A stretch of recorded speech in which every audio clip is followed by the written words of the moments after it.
Determine the 2 by 2 matrix L such that W plus L is 0, 0, 0.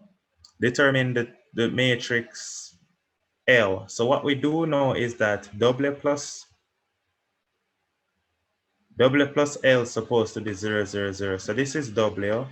We have 3, 6, negative 2, 5. And we'll add it to matrix L. I don't know what matrix L is, but matrix L,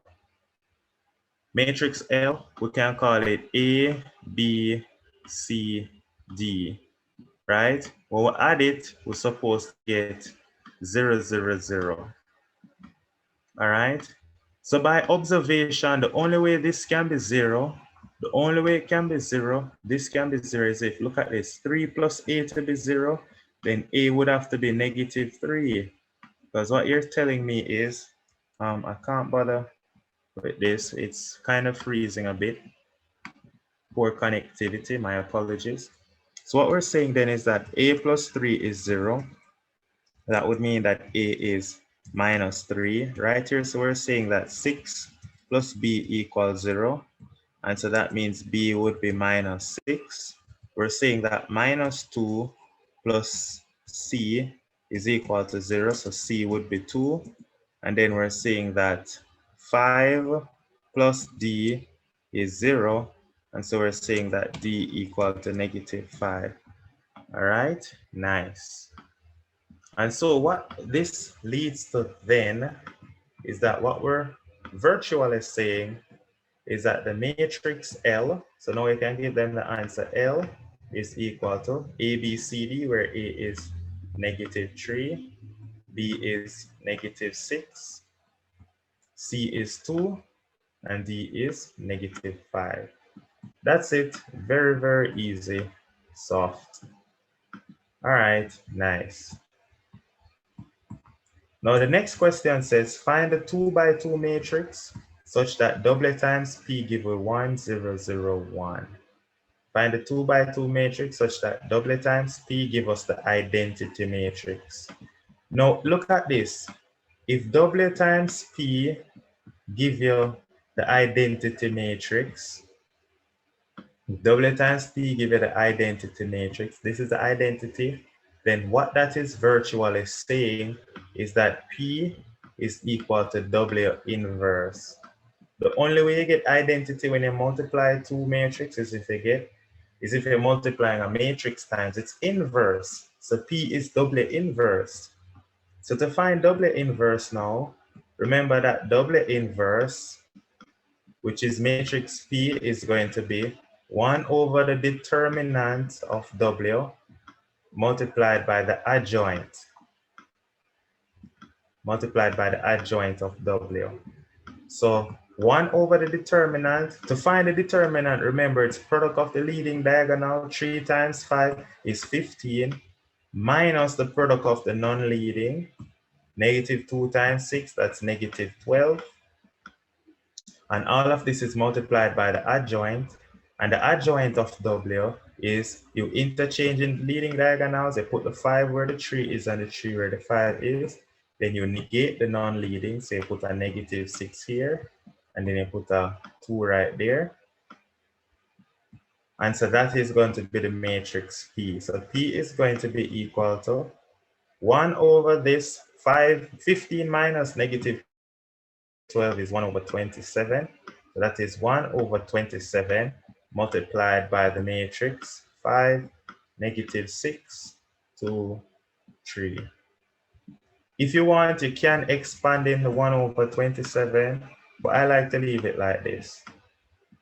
All right, I like to leave it like this. So you can expand in 1 over 27 if you want, but that's the matrix P.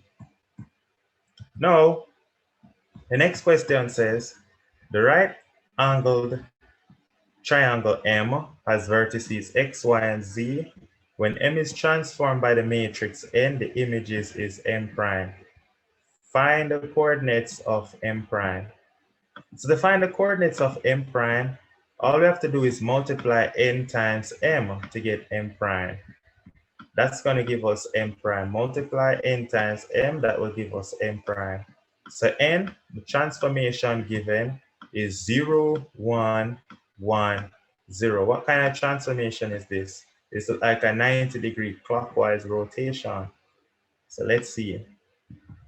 And then now, the coordinates of m is, so to find the coordinates of m, or the vertices of m, is all of them we need. So first thing is, I won't write m prime here, so first one that we're finding out is, this is x prime.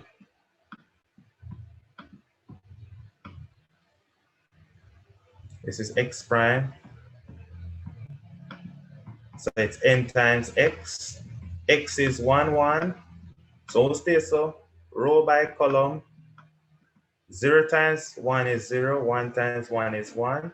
This still will give us 1, 1. So that means, look at that.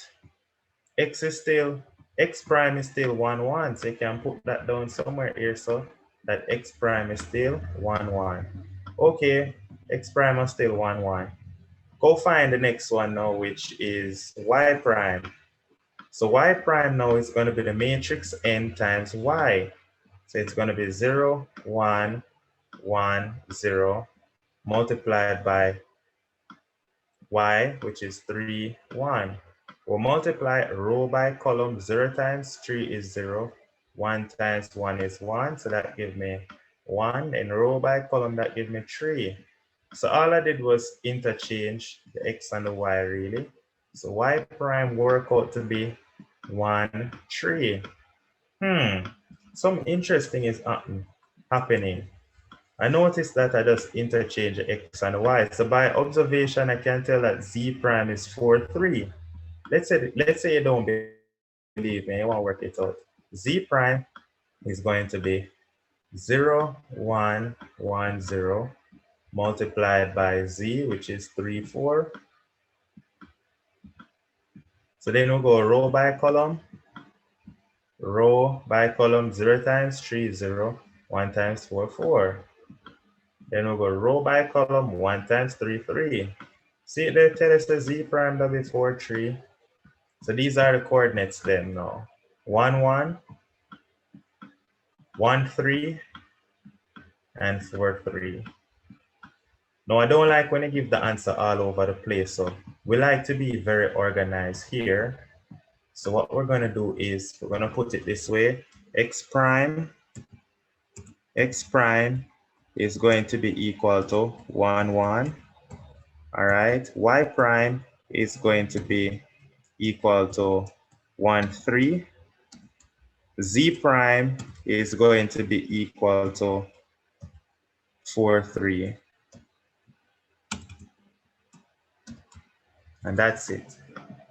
That's x prime, y prime, z prime. Nice. All right, those are the answers. Literally, we're not doing nothing really, it's just easy. All right, nice. Those are the answers. Didn't really do anything, but that's it. All right. Now this question right here, it says the diagram below shows triangles OPQ in which vector OP is 3U and vector OQ is V. Q is the midpoint of OR and M is the midpoint of PQ. L is the point on OP such that OL is 2/3 of OP. Find vector LM. Ooh, that was a lot of reading there, but first thing them tell me say is that L is a point on OP, and they tell me say OP is 3U. If OP is 3U, you can cut OP in 3 pieces, right? Cut OP in 3 pieces. L is 2/3 OP, so that means that this piece of U and this piece of U. Yeah? So that means that OL is 2U. Clearly, OL is just 2U. That's vector OL. All right? And then M now, M is what? M is the midpoint of PQ. M is the midpoint of PQ. So first thing is I need to find what is M. I just want to know the position vector of M. All right, OM is going to be equal to a half OP plus OQ. So it's a half of OP. OP is 3U plus OQ, and OQ is V. All right, so that's vector OM. So now what is vector LM? Vector LM is going to be OM, it's vector of the last minus vector of the first minus OL. That's how you find vector LM. So vector LM is a half of this is really 3U over 2 plus V over 2 minus 2U. Now, if you're subtracting 3 over 2 minus 2, you can put that in a calculator. If you can't bother work it out in your mind, mentally, 3 over 2 minus 2, that's negative a half. So we can write that this is going to be equal to V over 2 minus U over 2, because it was negative a half. So this ends up being, factor out the half, so it's a half of V minus U. That's vector OM, a half of V minus U. That is your answer. I can tell them nice. All right, the next thing now that we're going to do, it says find vector PR. Find vector PR. Vector PR. PR. Whoa. Are they way over there, so? That's crazy. They need to tell us something about Q then. All right, what did they tell us about R? They said that Q is the midpoint of R. Okay, so Q is the midpoint. So if this is V, this is also V. So if we go from O to R, what they're literally telling us then is to go from O to R is 2V. O to R is 2V. Okay, no problem. So now we need to find PR.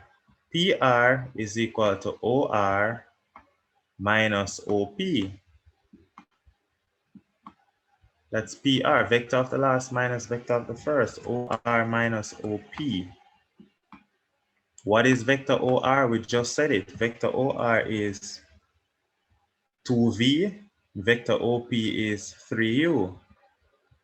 So that's 2V minus 3U, 2V minus 3U. That's vector PR, 2V minus 3U. That's your answer. Nice. Now this question says, prove that L, M, and R are collinear. So we need to show that L, M, and R are in a straight line. L, M, and R. We need to prove that if you have to draw one straight line from L, pass through M, go to R, it's for collinear. Of course, the graph not suggests it's collinear, but it should be collinear. So we need to show that they're collinear. Since we already have LM, what I'm going to do is just find MR and show that one is a multiple of the next. So first thing, we already have LM down. We have LM, and vector LM we said was a half of V minus U. So let's just keep LM right here. So no need vector. I'm not going to use LM, I'm going to use RL. All right, or LR. Let's look at vector LR. Let's say we're going from vector L to R. To go from vector L to R would be OR minus OL. OR minus OL. So OR, remember, is 2V, and OL, remember, is 2U. Now we can factor out the 2. We can factor out the 2, or we can factor out 4. I'm going to factor out 4. Why am I factoring out 4? If I factor out 4, I'd have 4 times a half V minus a half U.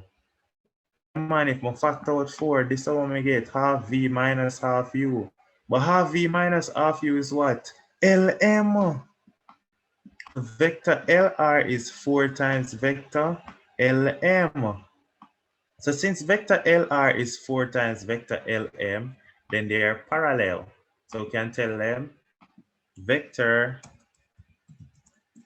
LR is 4 times vector LM,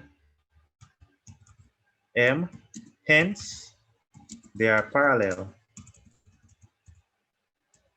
Hence they are parallel and they have a common point L. Hence L, M, and R are in a straight line. Hence they are collinear. So that's it. They are collinear since one is a multiple of the next, and yeah, one is a multiple of the next, so we have a common point between the two vectors L. So they're collinear. So that's it. Nice and easy, soft. So this takes care of the January 2020 paper, right? Because I think the exam finished. Go check our stuff. Yeah, the exam finished. So nice.